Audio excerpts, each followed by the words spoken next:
My name is Domenico Sergi and I am the Senior Curator for Curating London at the museum and co-author of the report with Dr Serena Iervolino, lecturer in Arts and Cultural Management at the Department of Culture, Media and Creative Industries, and also Vice Chair of ICME, ICOM's International Committee for Museums and Collections of Ethnography.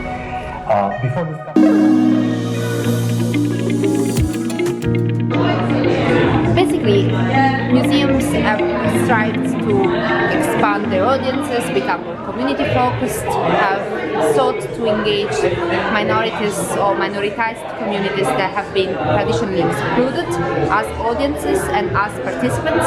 However, what we felt, me and my collaborator at the Museum of London, Dr Sergi, that basically there was not much done in the area of social inequalities and class differences, and in a way that was an observation of the field and of the status of museum theory, but also became something that we sought to explore in the context of the pandemic, when issues of socio-economical differences and inequalities really came to the surface. So the pandemic, with its narrative around essential workers, allowed us to select within this very wide group of essential workers those that were in working class, low-paid, low-skill employment, and that was the group that we felt needed to be represented and addressed as part of a museum project, which in our case was a collecting and research project. So there was an aim to collect the lived experiences of those individuals, but also at the same time conduct accurate research on those experiences to, in a way, with an aim to try to first understand the experiences of the pandemic of this group, but also to think about what is missing in terms of current approaches to museums'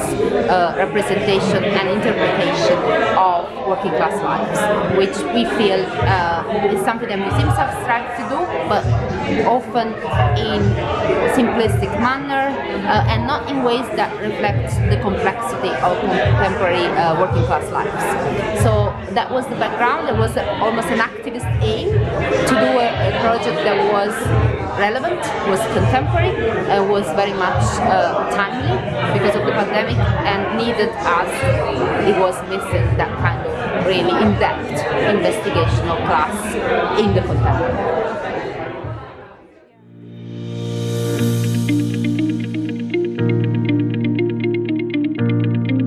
Intersectionality wasn't something that we were thinking about to begin with when we started the research, because we were really focusing on class through an approach of class that was understanding class as associated to one's economic capital, and particularly one's labor, one's job.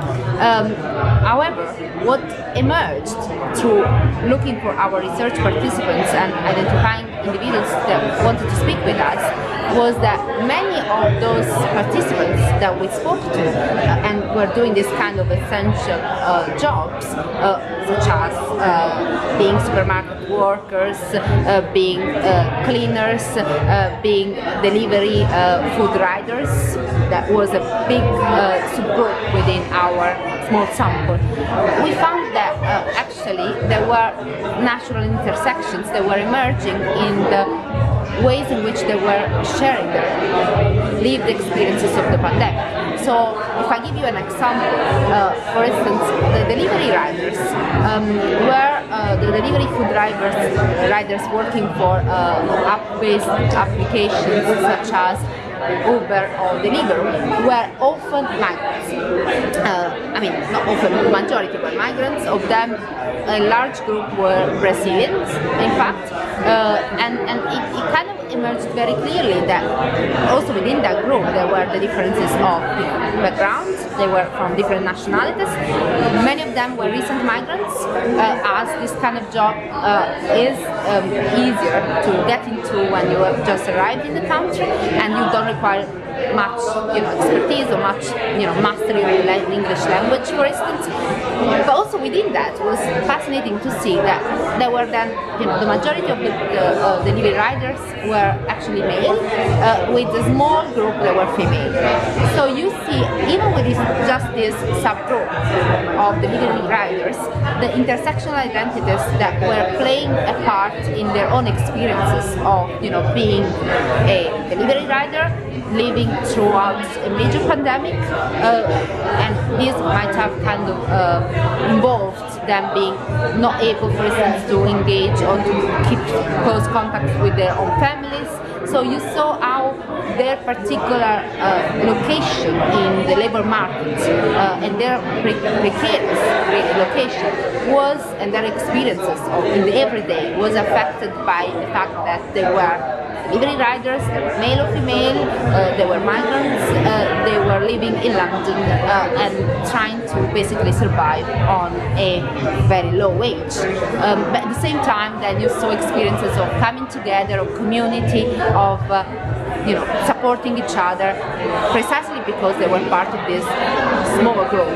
So even in this just group, we start seeing how actually you can't not approach class only with a focus on class, because you have to keep into consideration all the different kind of personal identities that play a part in shaping people's lives in the everyday as working class. All right?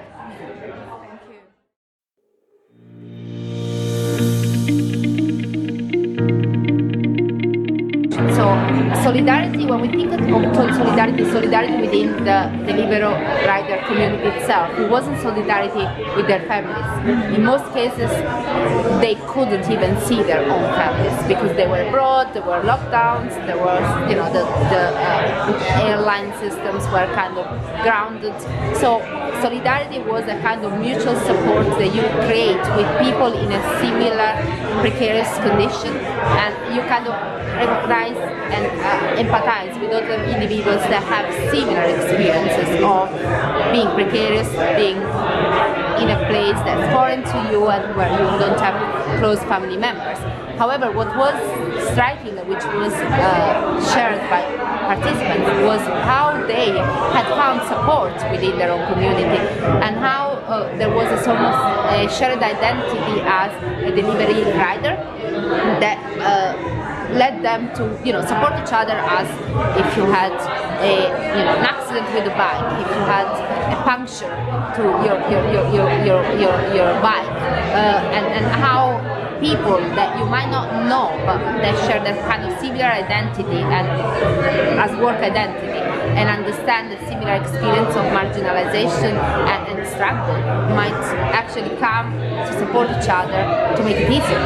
So that was really striking, and was something that you sometimes don't necessarily see in other kind of professions, where you might have more kind of institutional support, which they were lacking, because delivery applications don't necessarily support their own staff in a way which, other employers might. So, but that wasn't just in the delivery riders, it was also the supermarket workers. They were talking about, or the pub staff, they were talking about how finally they had a sense of community, because there was a sense of, caring for each other, looking after each other, checking on each other. And also that might have been connected to the particular circumstances of the pandemic, in which, to an extent, we were in all jobs trying to look after our students, look after our colleagues in the department.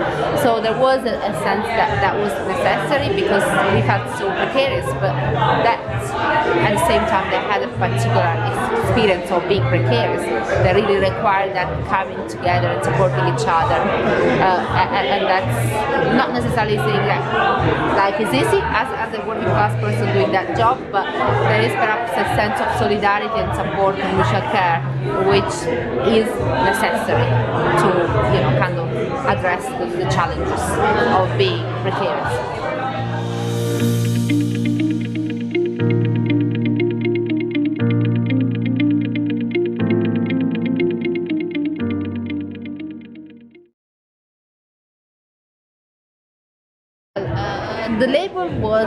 as I said, a way to focus our research. So at the same time, of course, there is an issue with defining something essential in a particular historical moment, because something that is essential at some time then becomes not essential, a year later, right? And this is precisely what's happening with the category of essential workers. So it was a policy-driven category that was trying to acknowledge the contribution of a certain group and giving them, opportunity to be mobile, go to work, contribute to society. At the same time, that doesn't mean that you can flatten every individual into, you are just an essential worker. Those individuals were essential workers, but were also fathers, mothers. They were human beings, daughters. They had lost their father, some of them during the pandemic. They had not been able to see their dearest abroad.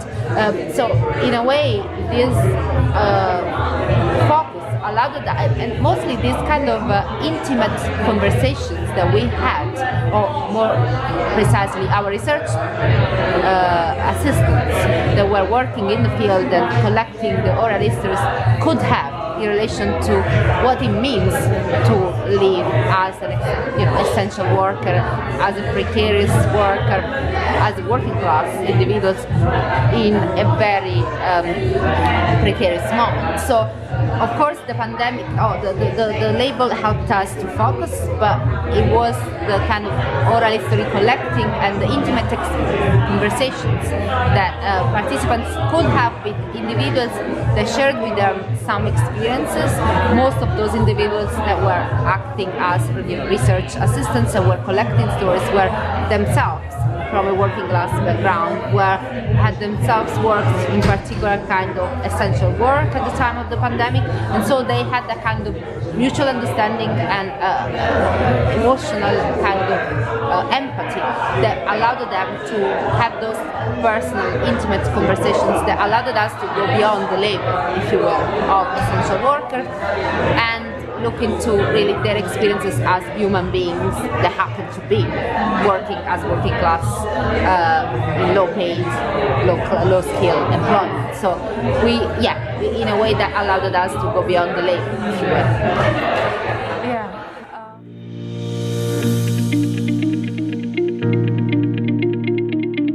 The aim of the research was to address an issue that we feel needs addressing beyond the pandemic, and as the research and the pandemic allowed us to bring focus and attention to these groups that have been marginalized in museums, in academia, in practice, in different fields. At the same time, what we feel is important, or what we hope that the research will achieve, particularly with our decision to prioritize certain kinds of outputs, such as this report, which are open access, can be read widely, is that the lessons that we learned as to not just how essential those individuals are, because that was kind of raised by the government and the policy and the media discourse, but how those individuals live a precarious life, often for faults of not of their own, for reasons to do with the structural inequalities of our contemporary societies and their location at the bottom of that. So in a way, what we hope is that these messages will reach the right stakeholders in policy, particularly, but also in other museums and other heritage organizations, and broadly around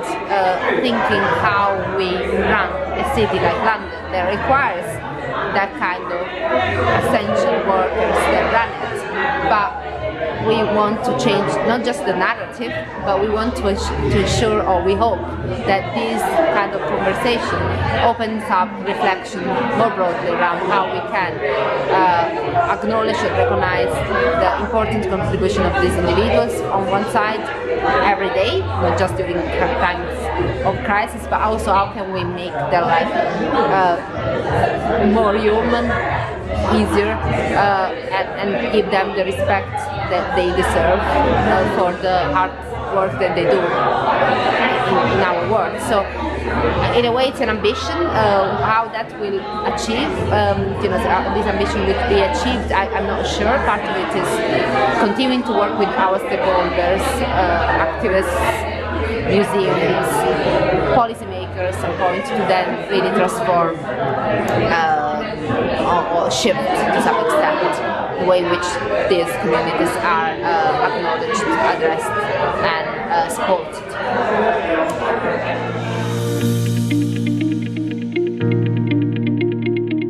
The rhetoric was brought in as a way to critique that rhetoric. So from one side we said we are all in this together because you can say the virus affects everybody. That was the claim, but we were trying to challenge that claim by saying yes, we are in this together. We are experiencing an unprecedented time, which nobody was prepared to or could expect or could predict. I mean, maybe the government should have prepared for pandemics, right? But as kind of human beings living an everyday life, we weren't expecting our lives to be turned on their heads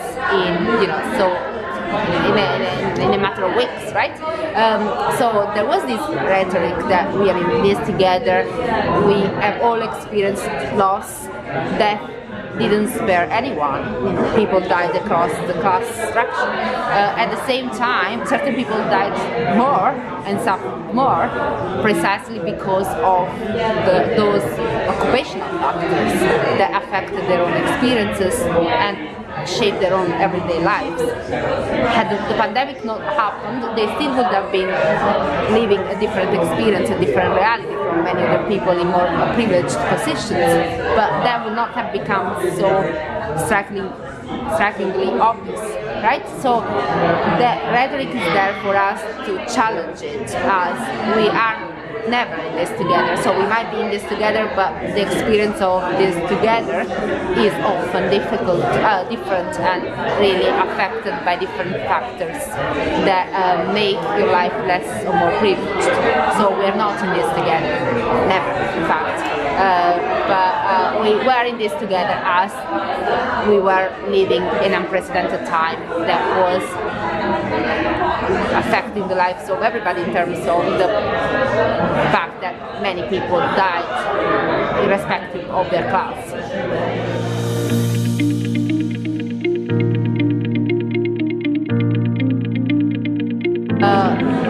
The collaboration with the Museum of London was critical and important to us, to the research, because in a way it was our collaboration and our dialogue between an academic and an institution that is interested in issues of inequality and diversity, and a fellow museum colleague that works on those similar topics.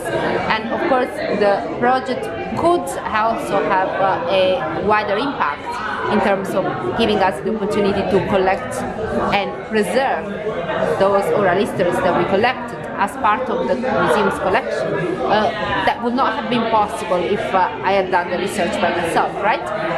So the way in which we collaborated allowed us to bring and draw on our strengths as institutions, but also ensure that this was a much more impactful project that involved and was run by a museum academic and a museum professional, museum scholar based in museum rather than in academia, but allowed us also to think together about what the sector might need and how to facilitate those kind of conversations, so that a research like this has a ripple effect and doesn't just stay in the ivory tower of academia, where often this kind of research can stay. So for us as two socially engaged researchers, this is critical for us to think about how you carry out research that's relevant, is timely, and has long-term impacts and reaches the communities that we want to shape and change, and fosters the kind of transformation of the sector that we really both care very much about.